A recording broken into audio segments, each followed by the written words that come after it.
The spark is just gone and I don't know why. I should be madly in love with you and I'm not, and I don't know why. The feelings are just gone and I don't know why. I don't see a future together and I don't know why.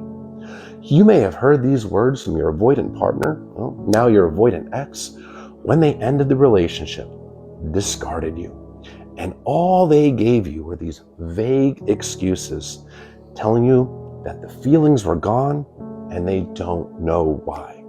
They may have coupled it with, I'm just not ready for a relationship right now and I need time and space to work on myself. But all you got was a big bucket full of vagueness and no empathy. And your heart is shattered and you're wondering if it's something you did. What could you have possibly done to cause this person to lose feelings like that? Everything seemed wonderful. Just days or weeks before, they were telling you that nobody had ever made them feel this way, that they were so incredibly lucky to have you in their life. And now the feelings are gone and they don't even know why. When the avoidant is telling you that they don't know why, they're telling you the truth. They genuinely don't know why, especially if you are dealing with a dismissive avoidant or a fearful avoidant that leans heavily dismissive. And the reason they don't know why goes back to their childhood. This is a person that received consistent childhood emotional neglect. They weren't given the love and nurturing in the way that they needed as a child. Their feelings were routinely dismissed. They weren't able to express themselves. It was shot down, rejected. And in addition to their feelings being dismissed and that emotional neglect, they often had parents or caretakers that were smothering with high expectations, only giving love conditionally. So they grew up to personalize this, feeling like there must be something wrong with them, that they are inherently unlovable and defective. And they fear communication because they were never shown how to. They were never shown how to process emotions. They were never shown how to cope with life stress. They were never shown how to deal with sadness, anxiety, grief, any of those negative emotions. They had to figure it out on their own. And what they learned to do was to avoid it, to suppress it, bottle it up, put on a happy face and stuff your feelings. Got a problem? Avoid it. Stick your head in the sand and pretend it doesn't exist. Cover your eyes and ears. So, when they are triggered as an adult, that's what they do. They avoid, they learn to suppress emotions, detach from it. And their triggers in the relationship are normal relationship behaviors. Emotional closeness is a big trigger, that intimacy that's growing. Things are going well, emotions are getting closer, triggers the avoidance fears. They learned as a child, if you rely on anybody for your emotional needs, like they relied on their parents or their caretakers, you're going to get rejected, disappointed, perhaps even abandoned. They learned that communicating their feelings is unsafe, so they learned to bottle it up. They felt like they couldn't meet the expectations of their parents, so any kind of expectations or disagreement in a relationship feels insurmountable to them, that they're ultimately going to disappoint their other person, and this person's going to figure out that they're not good enough.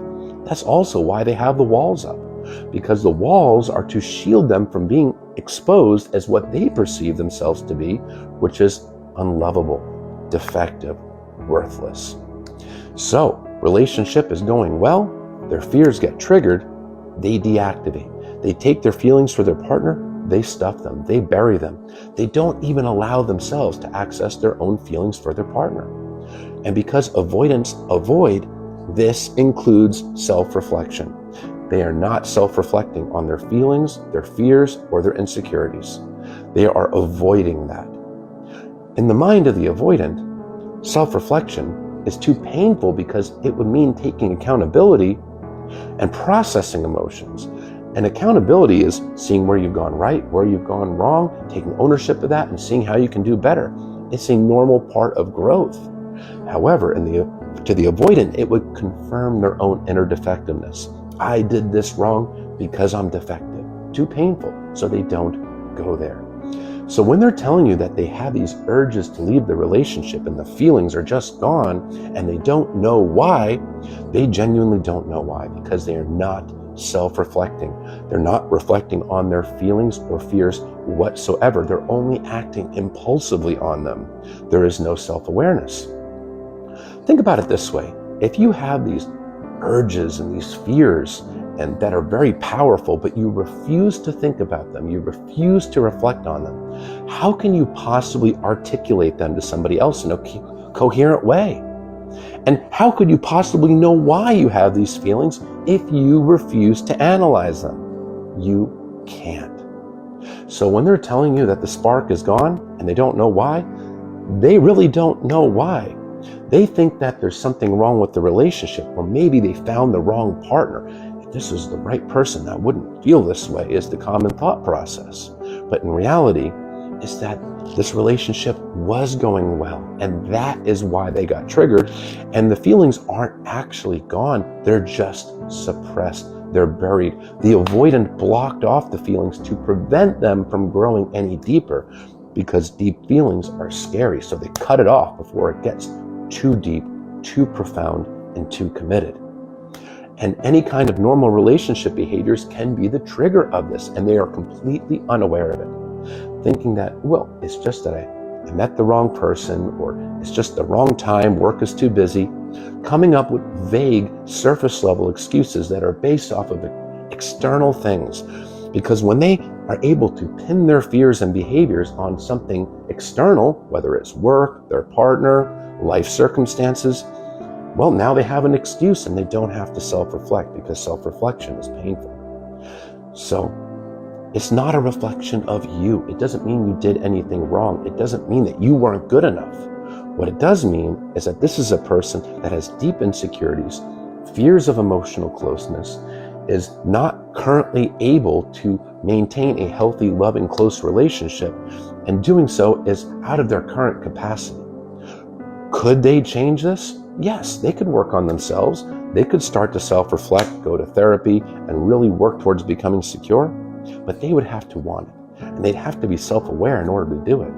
And telling them that they're avoidant, well, generally doesn't work. It just comes across like an attack. They get defensive and shut down, because you'd be kind of coming at them, telling them they're defective, diagnosing them, and confirming their defectiveness. It would be too painful. That's why they get defensive. So anyway, it's not a reflection of you. Don't beat yourself up. It's not a reflection of your self-worth or how you showed up in the relationship. It's a reflection of their attachment wounds, their insecurities, as well as their character. Be kind to yourself. You deserve somebody that is as emotionally invested into you as you are to them. Don't sell yourself short.